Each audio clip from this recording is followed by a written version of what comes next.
you've been working now a few months as an elected city executive. Can you describe your experience to this point in the differences and challenges of being a legislator versus an executive? It's, yeah,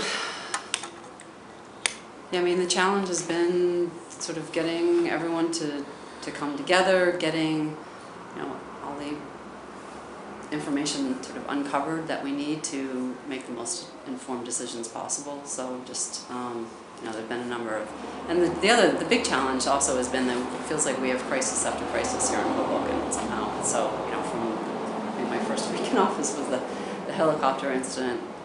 So, a lot of time has been taken up with unexpected crises that we didn't really expect along the way.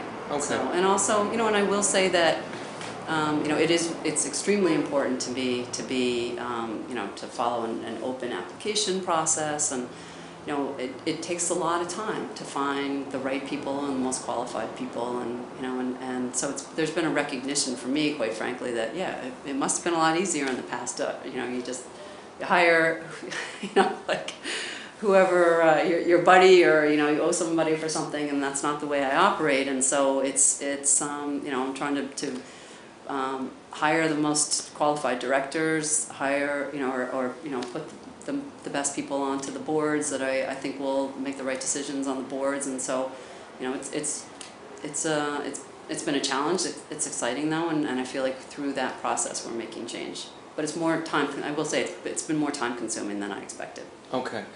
This question was actually written before yesterday's news with your press release, but how is that experience impacted by the state's current role in Hoboken? What do you mean?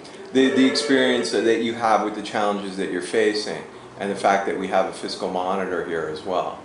Well, yeah, I mean, it's been challenging, with getting the police audit is an example of, I thought after I got in as mayor and the people of Hoboken elected me that, I would be, provided with that final report, and it would be completed. And that process has been, it's just been pushing.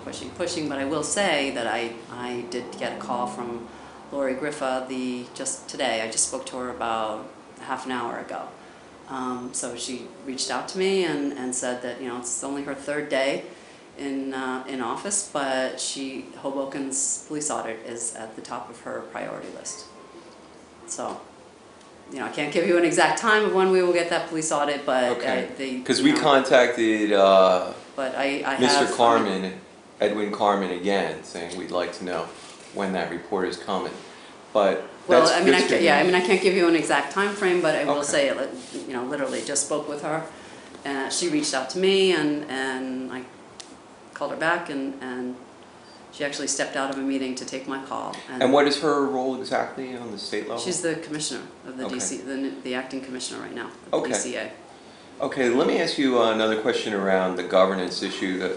Camden recently took control back over its own governance. How does Hoboken look, timing-wise, in doing so? Well, we need to get through this budget process, which I think we're on the right track. I mean, doing the budget workshops, and we're doing another one on Saturday, and trying to work through the number of issues with the council. Quite frankly, I feel like I'm in the negotiating position with the council and the state fiscal monitor.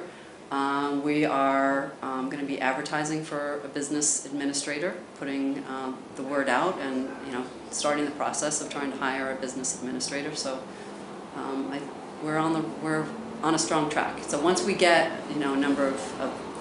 once we get a business administrator in place, then I think that we can, I plan to go to the DCA and petition to get out of state control. Okay.